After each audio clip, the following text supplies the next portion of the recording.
Hello all. अभी तक हम सबने स्केच के डिफरेंट फीचर्स को यूज़ करा, डिफरेंट कमांड्स को यूज़ करा और हमने 2D ड्राइंग्स को क्रिएट करा। From today onward we have to use extrude command in Onshape. Extrude command क्या है? एक्सट्रूड फीचर्स क्या है? एक्सट्रूड फीचर है कि हम एक 2D ड्राइंग को 3D में कन्वर्ट कर सकते हैं और एक सॉलिड ज्योमेट्री क्रिएट कर सकते हैं। ओके, तो उसके लिए हमें क्या करना है? क्रिएट पे गए, डॉक्यूमेंट में गए, डॉक्यूमेंट का नेम रख देते हैं।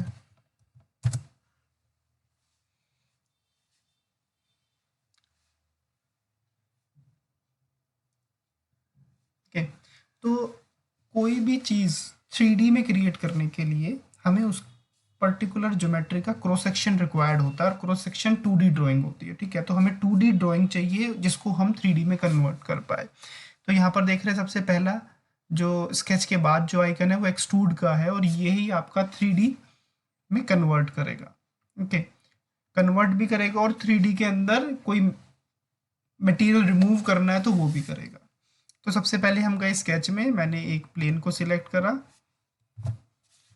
ओके, और इसके ऊपर मैंने कोई भी एक क्लोज्ड फीचर्स क्रिएट करा। देखो, ये हमें क्लोज्ड फीचर बनाना है, ये ध्यान रखना। मतलब कि जो भी मेरी ड्राइंग बन रही है वो चारों तरफ से बंद होनी चाहिए। अगर वो ओपन रहेगी तो वो सॉलिड नहीं बनेगा, उससे फिर हमारा एक सरफेस क्रिएट होगा जिसकी कोई भी थिकनेस नहीं होती। ओके, ये थोड़ा डिफरेंस है, मैं एक इसमें दिखा दूंगा क्या चीज़ अलग है। सपोज तो सबसे पहले हमने एक पर्टिकुलर रेक्टेंगल क्रिएट करा और यहाँ पर देखिए ये एक्सट्रूड कमांड यहाँ पर भी है स्केच के अंदर, तो मैं डायरेक्टली एक्सट्रूड कमांड में जा सकता हूँ। मैंने डायरेक्टली एक्सट्रूड पे क्लिक करा और अब आप अपने माउस का राइट वाला बटन प्रेस करके माउस को रोटेट करेंगे तो आपको नज़र आएगा कि हाँ, ये कुछ जेड डायरेक्शन में इसकी थिकनेस इंक्रीज हो रही है। इस एरो को मैं क्लिक करूंगा तो इसकी डायरेक्शन को मैं चेंज भी कर सकता हूँ। ओके, अब यहाँ पर देखिए एक नया डायलॉग बॉक्स ओपन हो गया है। स्केच का खत्म होकर एक्सट्रूड 1 का डायलॉग बॉक्स ओपन हुआ जिसमें सबसे पहले सॉलिड लिखा है, सॉलिड के अंदर न्यू लिखा है क्योंकि हमारा न्यू फेस सिलेक्टेड है। यहाँ पर उसके बाद ब्लाइंड लिखा है। यहाँ पर ये है कि आपको थिकनेस कहाँ तक इंक्रीज करनी है। यहाँ पर कुछ है up to next, up to face, up to part, up to vertex, through all. Okay, तो यहाँ पर अभी कुछ नहीं है तो हम सबसे पहले ब्लाइंड को लेके चल रहे हैं। उसके बाद ये पूछ रहा है कि डेप्थ कितनी रखनी है। यहाँ 25 है, यहाँ मैंने 50 दे दी। 50 दे देंगे तो उस हिसाब से अगर मैं इसको डायरेक्शन चेंज करनी है यहाँ क्लिक करो या फिर उस 50 को -50 कर दो तो भी आपकी डायरेक्शन चेंज हो जाएगी। ओके,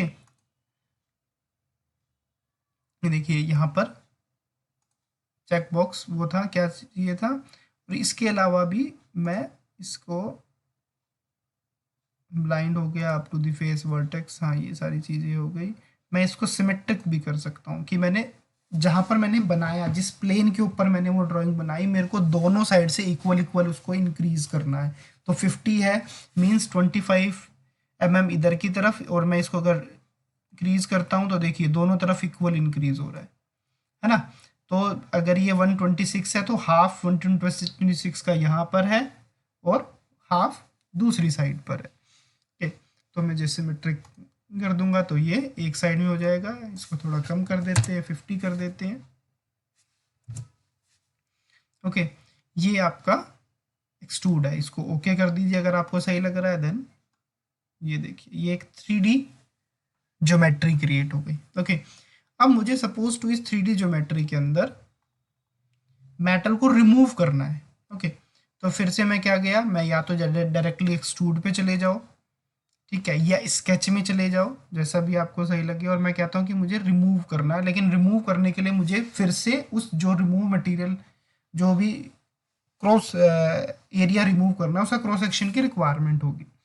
ठीक है, तो अभी हालांकि रिमूव से पहले हम ये देख लेते हैं कि क्या क्या इसके अंदर अलग अलग फीचर्स है। जैसे मुझे इस वाले सरफेस पे कुछ मटेरियल ऐड करना है तो वो डायरेक्टली जो ऑलरेडी बनी हुई ज्योमेट्री का जो एक फेस बना, उस फेस को ही ये दोबारा से उठा के आगे मटेरियल ऐड कर सकता है। तो ये कुछ एडवांटेज है जो पुराने सॉफ्टवेयर्स में नहीं आती थी लेकिन अब अपडेटेड उसमें आने लगी है। लेकिन ये देखो, अगर मैं इसको ओके करता हूँ तो यहाँ ट्री में देखिए, ठीक है, फीचर्स ट्री में यहाँ पर देखोगे एक्सट्रूड 1 अलग है और एक्सट्रूड 2 अलग है।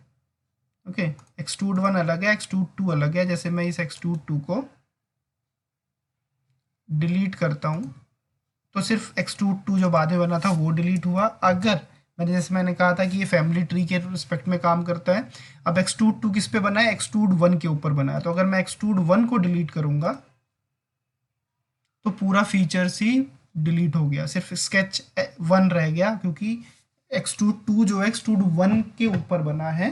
तो वो पेरेंट हो गया एक्सट्रूड 1 और एक्सट्रूड 2 हो गया चाइल्ड, पेरेंट चाइल्ड रिलेशनशिप है। अगर मैं स्केच को डिलीट करता तो ये तीनों डिलीट हो जाते।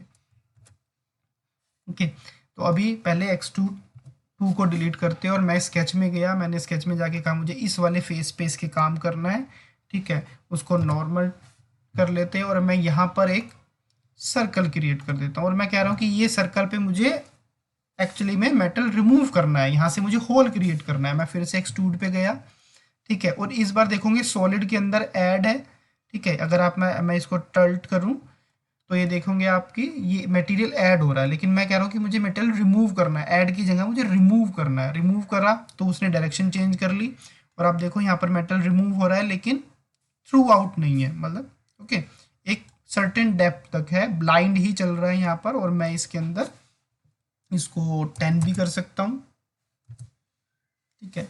और इसको थ्रू आउट करने के लिए ये थ्रू ऑल लिखा है, इसको मैं कर दूंगा तो ये थ्रू ऑल हो जाएगा। ये देखो आर पार, ओके। तो ये अलग अलग शॉर्टकट्स हो गए कि अप टू नेक्स्ट। अब ये अप टू नेक्स्ट करेंगे तो इसके अंदर कुछ नहीं होगा, क्योंकि अप टू नेक्स्ट यहाँ पर एक नया ऑब्जेक्ट या सरफेस चाहिए रिक्वायर्ड। तो थ्रू होल मैंने करा और इसको ऐसे करा तो आप ये देखिए यहाँ पर एक होल क्रिएट हो गया, ओके। तो क्या अब यहाँ पर देखिए ये है एक्सट्रूड। अब इस तरह की एक्सट्रूड कमांड्स को से हम प्रिज्म वगैरह जो भी मेरा ऑब्जेक्ट जैसा दिखता है वो सब हम क्रिएट कर सकते हैं। तो ये छोटा सा एक ओवरव्यू था एक्सट्रूड का, ठीक है। इसके बाद एक और वीडियो बनाऊंगा जिसके अंदर कोई एनडी भट्ट की के प्रॉब्लम लेंगे और उसको सोल्व करेंगे।